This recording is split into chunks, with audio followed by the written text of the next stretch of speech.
Hello সবাইকে, কেমন আছো সবাই? আশা করছি সবাই অনেক ভালো আছো, সুস্থ আছো। সকাল, সকাল ছাদে এসে এরকম একটা অপরূপ সুন্দর দৃশ্য দেখলে মনটা কার না ভালো হয়ে যায় বলো তো? তো যাই হোক দেখো সকাল, সকাল ছাদে এসে একটুখানি ফুলের দর্শন করলাম। মানে আমাদের ছাদে একটা সুন্দর পদ্ম ফুল ফুটেছে। কালারটাও বেশ সুন্দর। তবে আমার না ফুল তো দেখো সবারই ভালো লাগে যেকোনো ফুল। তবে আরেক ধরনের পদ্ম হয় না? সেই অনেকটা বড় হয় আর প্রচুর পাপড়ি হয়। ভীষণ ভালো লাগে ওই পদ্মটা। তবে খুঁজছি জানো তো? দোকানে যদি কোথাও পেতাম কিনে নিয়ে এসে বসাতাম একটা। তবে পাচ্ছি না। না কারো বাড়িতে পাচ্ছি, না অন্য কোথাও পাচ্ছি। তবে যাই হোক খুঁজতে, খুঁজতে একদিন ঠিক পেয়েই যাবো। আর তারপর এদিকে সংসারে কাজকর্ম শুরু করলাম। এদিকে দেখো বাসন-টাসনগুলো মেজে নিচ্ছি। সকালবেলা তো মেয়ের স্কুল থাকে, ওদেরকে স্কুল দিয়ে এসে তারপর এদিকে আমি আমার কাজকর্মগুলো করছি। আর ভিডিও আজকে এই চ্যানেলে যাচ্ছে। তোমরা হয়তো অনেকেই ভাববে, অনেকের কাছে নোটিফিকেশন যাবে না আমি জানি। কারণ এই চ্যানেলটা আমার বেশ অনেকদিন ধরেই বন্ধ হয়ে রয়েছে। আমি কোনো ভিডিও পোস্ট করতে পারি না সেভাবে। কুকিং ভিডিও সেভাবে পোস্ট করা হয় না। অন্যান্য যেকোনো ভ্লগিংও সেভাবে পোস্ট করা হয় না। এই চ্যানেলটা মেইনলি আমার কুকিংয়ের জন্যই খোলা ছিল। তো তারপরে সময় সুযোগ হয় না বলে আর পোস্ট করা হয়ে ওঠে না তোমাদের সাথে। তো যাই হোক ভাবলাম এই চ্যানেলটাও তোমাদের সাথে ভিডিও শেয়ার করি। আর এখন থেকে বেশ কয়েকদিন এই চ্যানেলে আমি ভিডিও কন্টিনিউ করব। আমি আমার ওই চ্যানেলে কোনো ভিডিও আপাতত পোস্ট করব না। তো দেখো এদিকে বাসন-টাসনগুলো মেজে নিয়ে তারপরে ধুয়ে নেব। আর বাইরে রয়েছে মেঘলা ওয়েদার, বেশ বৃষ্টি পড়ছে। এই বৃষ্টির মধ্যে তো বাড়িতে বুঝতেই পারো খিচুড়ি, ভালো-মন্দ, মাংস-টাংস খেতেই মন চায়। তবে যাই হোক সেগুলো আর হবে না। সকালবেলা তো সেভাবে একটা কিছু বানানো হয় না। মানে আমাদের টিফিন বলো, সকালের খাওয়া-দাওয়া সেভাবে একটা কিছু হয় না। আসলে আমরা এখনকার প্রত্যেকটা মানুষ না নিজেদের জীবন নিয়ে এতটাই ব্যস্ত হয়ে পড়ি, সকালবেলাটা আমরা চেষ্টা করি সবসময় হালকার ওপরে চলতে। আগে যেমন একদম সকালবেলা উঠে রুটি তরকারি করা, তারপর এদিকে সমস্ত কিছু করা, সেগুলো তো একটা ব্যাপার ছিলই। তবে এখন আর ইচ্ছা করে না। আর উজ্জ্বলও রুটি খেতে চায় না তো। আমারও না রুটি খেতে ভালো লাগে না। মাঝে, মাঝে ঠিক আছে কিন্তু প্রত্যেকদিন ওই রুটি খাওয়ারে একদমই ভালো লাগে না। মনে হয় সকালবেলা যতটা হালকা খাওয়া যায়, একটু চা বিস্কুট বা একটু মুড়ি বা একটু ছাতু বা যাই হোক একটু হালকার মধ্যে যতটা আরকি খাওয়া যায়। তো এদিকে দেখো বাসনগুলো সব ধুয়ে নিচ্ছি। ধুয়ে নিয়ে তারপরে ওভেনটাকেও ভালো করে মুছে নেব। তবে বর এখনো ওঠেনি।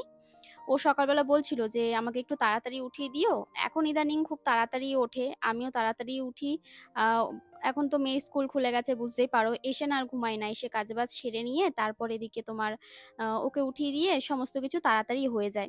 আমি আমার ভিডিওর কাজগুলো একটু করতে সময় পাই। এটাই হচ্ছে ব্যাপার আর কিছু না। দেখো ফ্রি টাইম তো সেভাবে একটা থাকে না। তবে তার মধ্যে থেকেই যেটুকুনি নিজের জন্য টাইম বের করা যায় আরকি, ভিডিও করতে, করতে নিজের জন্য একটু টাইম বের করে নিই। তো সকালবেলা ও বলল যে, "তাড়াতাড়ি করে উঠিয়ে দাও, তাহলে তোমারও তাড়াতাড়ি হবে, সুবিধা হবে।" আসলে আমিই বলছিলাম, ও বলল। তো তারপরে আমি বললাম যে, "ঠিক আছে দাঁড়াও, তাহলে আগে রান্নাঘরটা একটু সামলে আসি।" আসলে রান্নাঘরের এদিকে বাসন-টাসন পড়ে থাকে তো, একদম বাসি ঘর রেখে মানে বাসি রান্নাঘর রেখে না বেরোনো যায় না। ভীষণ খারাপ লাগে। তারপরে ওকে উঠিয়ে দিয়ে ওকে জল-টল দিতে, দিতে আমি ঘরের কাজগুলো সেরে নিই টুকটাক করে। তারপরে ঘরের কাজগুলো সেরে নিয়ে এদিকে তোমার রান্না-বান্না যা থাকে মা করলে করল, না হলে আমি করে নিলাম, এরকম একটা ব্যাপার। তো সকালের কাজটাই আরকি বেশি ভারী থাকে। ওইজন্য সকালটা একটু চাপে থাকি। আর কিছু না।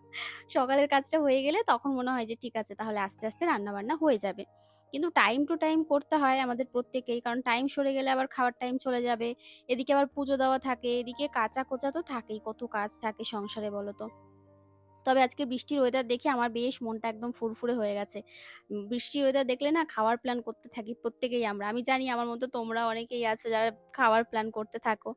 মনে হয় যে আজকে একটু এটা হলে ভালো হতো, সেটা হলে ভালো হতো। মানে এইরকম মনে হয় কিন্তু আমাদের।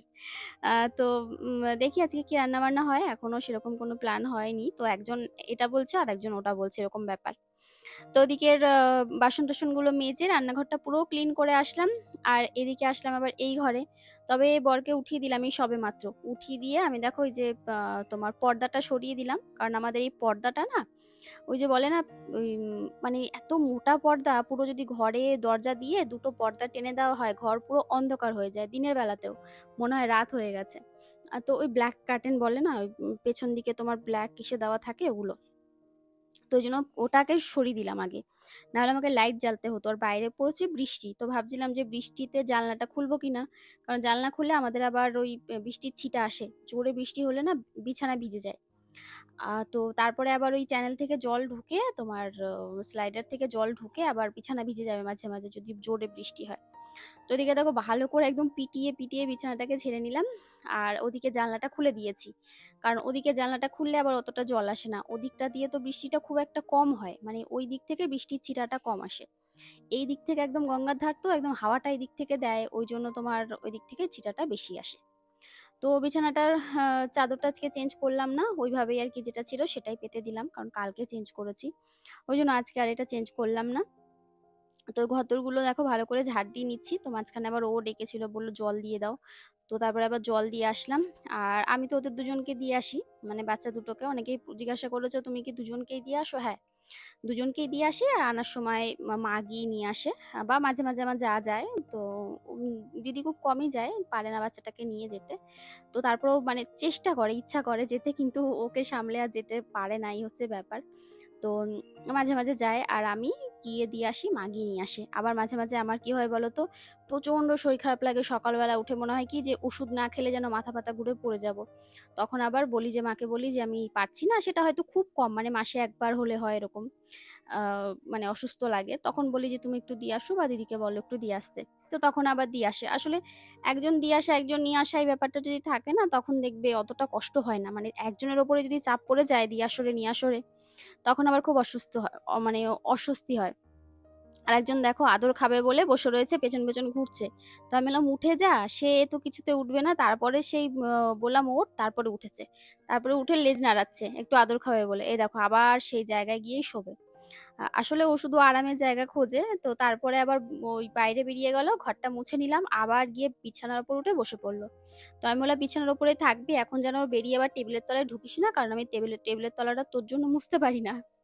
আসলে ও ঢুকে বসে থাকে তো টেবিলের তলায়, আমি কিছুতেই মুছতে পারি না। তারপরে আবার ওকে বের করতে হয়, তখন গিয়ে আবার মুছতে পারি। তাও তো ওনার আদেশ, যদি মনে করে যে মুছতে দেবে না তখন কিছুতেই আমি মুছতে পারবো না। বেরোবে না তো বেরোবেই না। মানে যেদিন ওর ইচ্ছা হবে না বেরোনোর সেদিন কিছুতেই ওকে বের করতে পারবো না। আর আমি মুছতেও পারবো না। তো মাঝে, মাঝে আবার হাত ধরে টানি, তখন ও বেরিয়ে যায়। বুঝতে পারে যে আমাকে আবার বেরোতে হবে, তখন আবার বেরিয়ে যায়। কি করব বলো? ওকে নিয়ে আর পারি না। যাক, এই যে অ্যালার্জির কথা বলেছিলাম ওটা না ওর কমে গেছে। মানে ২-৩ দিন ওষুধ খাইয়েছি, কমে গেছে। আসলে এটা ওদেরও হয়, সিজনাল অনেক প্রবলেম হয়। লোম ওঠে, অনেক রকম সমস্যা হয়। তো সেটাই আরকি হয়েছিল। তো ঠিক হয়ে গেছে। অসুবিধার কিছু হয়নি। এটাই আরকি চাইছিলাম যে না তাড়াতাড়ি যেন ঠিকঠাক হয়ে যায়। বাচ্চা মানুষ তো আসলে সবথেকে বড় কথা হচ্ছে ওরা তো বলতে পারে না মুখ ফুটে। মানে মুখের দিকে এমন করে তোমার দিকে তাকিয়ে থাকবে না, মানে তুমি তাতেই যেন কেঁদে ফেলবে, এরকম একটা ব্যাপার। আর ওর কিছু হলে না মানে ও যেন বুঝতে পারি যে হ্যাঁ, ওর কিছু একটা প্রবলেম হচ্ছে এখন। মানে চুপচাপ হয়ে যায়, একা, একা অন্য জায়গায় গিয়ে শুয়ে থাকে। অন্যান্য সময় যখন মানে আমাদের সাথে খেলা-টেলা করে, পেছন, পেছন ঘোরে আর সারাদিন তো আমার পেছনেই থাকে ও। তো সেই সময় বোঝা যায় যে হ্যাঁ, এবার কিছু একটা সমস্যা হচ্ছে। তখনই ডাক্তারকে ফোন করে বলি বা জিজ্ঞাসা করি যে কি করব বা কি করব না, তখন কিন্তু বলে দেয়। বা চেকআপ তো হয়ই, মাঝে, মাঝে চেক করেও দিয়ে যায় যে ওর কি হেলথ এর কি কন্ডিশন আছে, কিভাবে আছে কি না আছে।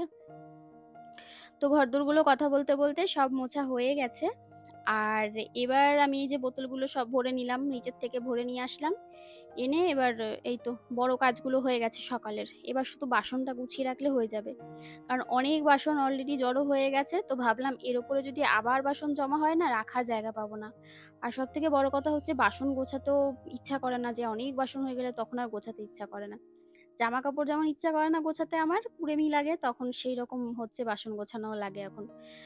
তো তাই ওইজন্য ভাবলাম যে অল্প, অল্প থাকতে, থাকতে গুছিয়ে রাখলে না তখন আর সমস্যা হয় না। ওইজন্য বাসনটা গুছিয়ে নিচ্ছি।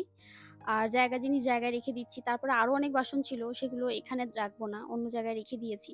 ওগুলো হচ্ছে বড়, বড় বাসন। যেমন হাঁড়ির ফ্যান গালানোর তোমার হচ্ছে গামলাটা, কড়াই ছিল, সেগুলোকে অন্য জায়গায় রেখেছি।